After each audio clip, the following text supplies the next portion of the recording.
আমরা Palashi fire station থেকে 2টা ইউনিট এবং সদর দপ্তর যে সিদ্দিকবাজার ফায়ার স্টেশন থেকে আরও 2টা ইউনিট, পরবর্তীতে আরও 7টা ইউনিট আমরা ঘটনাস্থলে নিয়ে আসি। পলাশী ফায়ার স্টেশন আর সিদ্দিকবাজার একই সাথে ঘটনাস্থলে উপস্থিত হয়। 4তলায় গিয়ে দেখে আমাদের ফায়ার ফাইটাররা 4তলা যে সিলিং আছে সেই সিলিং এর উপরে প্রচন্ড ধোঁয়া আছে এবং একটু হালকা সাথে সাথে আমাদের লোকজন দ্রুততার সময় ভিতরে 10 থেকে 12 মিনিটের ভিতরে আগুনটাকে নিয়ে আসে এবং ধোঁয়াটাকে সরাতে পারে।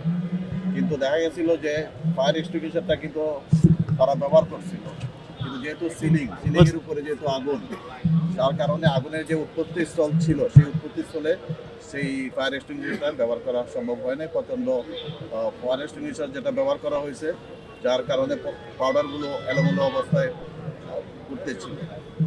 তো আমরা 12 মিনিটের ভিতরেই আমরা নিয়ন্ত্রণ নিয়ে আসি। আগুনের কারণ এবং ক্ষতি এটা তদন্ত সাপেক্ষে, যেহেতু এটা বিদ্যুৎ লাইন চালু অবস্থায় ছিল এবং উপরে সিলিংয়ে বিদ্যুৎ লাইন ছিল, তো আমরা সম্ভাবনা করতেছি যে বৈদ্যুতিক একটি সংস্থাকে ক্ষতি হইতে পারে। যদি ফায়ার এক্সটিংগুইশার নষ্ট হইতো তাহলে ফায়ার এক্সটিংগুইশার তারা ব্যবহার করছে, কিন্তু অগ্নি নির্বাপনের প্রাথমিক সূচনা লগ্নে কিন্তু ফায়ার এক্সটিংগুইশার ব্যবহার করা হয় এবং পিজি হাসপাতালে যারা কর্তৃপক্ষ ছিল, যারা আনসার সদস্য ছিল এবং অন্যান্য যারা ছিল, তারা কিন্তু ফায়ার এক্সটিংগুইশার ব্যবহার করছে। আমার বক্তব্যে কিন্তু আমি বলেছি ফায়ার এক্সটিংগুইশার যদি ভালোই না থাকতো তাহলে তারা ব্যবহার করলো কিভাবে।